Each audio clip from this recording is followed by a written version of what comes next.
मैं 10th तक Hindi medium से पढ़ा था और 12th में मैं ये सब IIT के मोह माया में पढ़ के अंग्रेजी मीडियम हो गया, तो हिंदी भी छूट गया और इधर अंग्रेजी भी बढ़िया से नहीं आता था। समझ रहा ना बात को? तो दोनों गड़बड़ हो गया कि हिंदी भी नहीं आता था, अंग्रेजी। तो उन्हें कहावत एक है, ना घर के रहे ना घाट के रहे, दोनों मेरे साथ चल रहा था। हमको इतना आ गया था कि is, am, are, will, would, shall, should, you, me, my, बस उतना में हमने क्या किया, जब क्योंकि कंटेंट आता था, जितना भी साइंस का कंटेंट था वो आता था, अंग्रेजी नहीं ना आता था।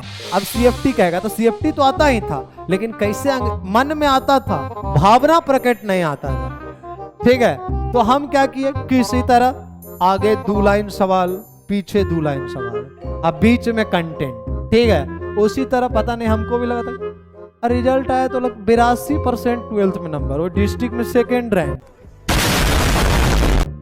हम भी सुन के बहुत जगह कि भाई ऐसा होता है क्या, तो हम समझ गए कि एग्जाम का गेम क्या है। आफ्टर दैट मैं बीटेक में गया, शुरू में नहीं पढ़ा, तो नहीं पढ़ता था तो मेरा नंबर अराउंड 5-6 CGPA, मतलब जस्ट पास, 6 CGPA के अराउंड होता है, 5 पे पास था। तो 2 साल तक नहीं पढ़ा, जब पढ़ने बैठा तो 5.7 से 8.9 पहुंचा दिया, क्योंकि I know the talent of writing.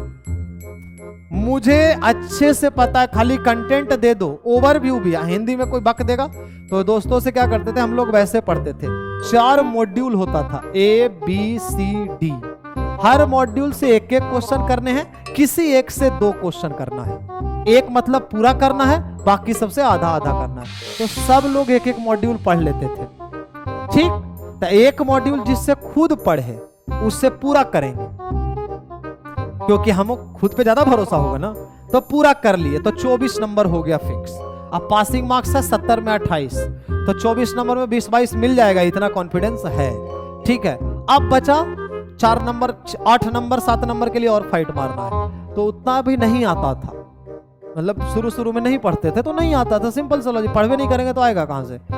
तो क्या करते थे, कुछ दोस्त तो पढ़ने वाले ऑफ कोर्स रहते थे, तो उनसे क्या करते थे, कैलकुलेटर ले जाना अलाउ होता है, कैलकुलेटर का एक्सचेंज भी अलाउ होता है। तो क्या करते हैं, 1 2 3 4 उभर करके लिख दिया, पहला का 1, दूसरा का 2, तीसरा का 10 डिजिट तक तो लिख ही सकते हैं ना कैलकुलेटर में। लिख करके शेयर कैलकुलेटर चाहिए, लाओ कैलकुलेटर, 10 नंबर उधर हो गया, तो 20 10 30 पास हो गए।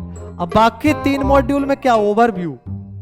3 दोस्त पढ़ाया, सब एक मॉड्यूल पढ़ा हुआ है, हम भी किसी को वो वाला मॉड्यूल पढ़े जो पढ़ा है, तो उससे ओवरव्यू उस मॉड्यूल का आ गया। अब बस उतना ही तो काम था, अरे ओवरव्यू का ही तो काम था, बाकी तो बकैती कर करके अपना पार कर ही लेंगे। तो ऐसे होता है इंजीनियरिंग में, इसीलिए बोला था 1 नाइट स्टडी।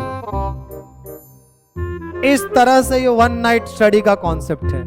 एक रात में बच्चों को इतना कॉन्फिडेंस होता है कि हम कर लेंगे, लेकिन बच्चा तब गड़बड़ा जाता है। इंजीनियरिंग कॉलेज वाला कम तेज थोड़ा ना है, कभी कभी क्या करेगा, 2 पेपर एक के साथ लगा देगा, मतलब आज है एक पेपर, एक कल है। हम लोग प्रिपेयर रहते हैं कि एक दिन तो गैप रहेगा, क्योंकि भाई सोना तो है नहीं। अब सोना नहीं है, बिना सोए पेपर देना है, तो एक पेपर तो दे दिए, अब दूसरे में हालत खराब हो जाएगी, है ना। तो एक आध बार ऐसा फंस जाता था, लेकिन उसमें मैं फेल नहीं हुआ था, किसी तरह जग करके निकाल लिया था, 2-3 घंटा सो करके, क्योंकि पेपर देना इज वेरी डिफिकल्ट। अगर आप नहीं सोओगे, पेपर देना है तो काफी डिफिकल्ट होता है। तो वही 1-2 घंटा ही सोने के लिए मिलता था। 9 बजे से पेपर होता था, तो 6 बजे हमारा सिलेबस ही कंप्लीट होता था, सुबह का 6 बजे सिलेबस ही कंप्लीट होता था। उसके बाद हम लोग 1-2 घंटा सो गए, 7:30-8 बजे उठे, नहा धोवा के भगवान का नाम लेकर के न जाएंगे जी, ऐसी तो रिस्क लेने जा रहे हैं। मतलब हम लोग चल रहे हैं, कैब में बैठे हुए हैं या ऑटो में बैठे हुए हैं, तो अपना आराम से कॉपी खुला हुआ है भाई, उसमें नहीं गई, कब कौन सा चीज भूल जाएंगे कौन ठिकाना है, क्योंकि बहुत कम देर में न पढ़े हैं। तो यही होता है, हो जाता है, सबका ऐसे ही होता है, कुछ को छोड़ करके जो पढ़ने वाले होते हैं। ठीक है, बाद में पढ़ने वाले बने थे, अब पहले नहीं।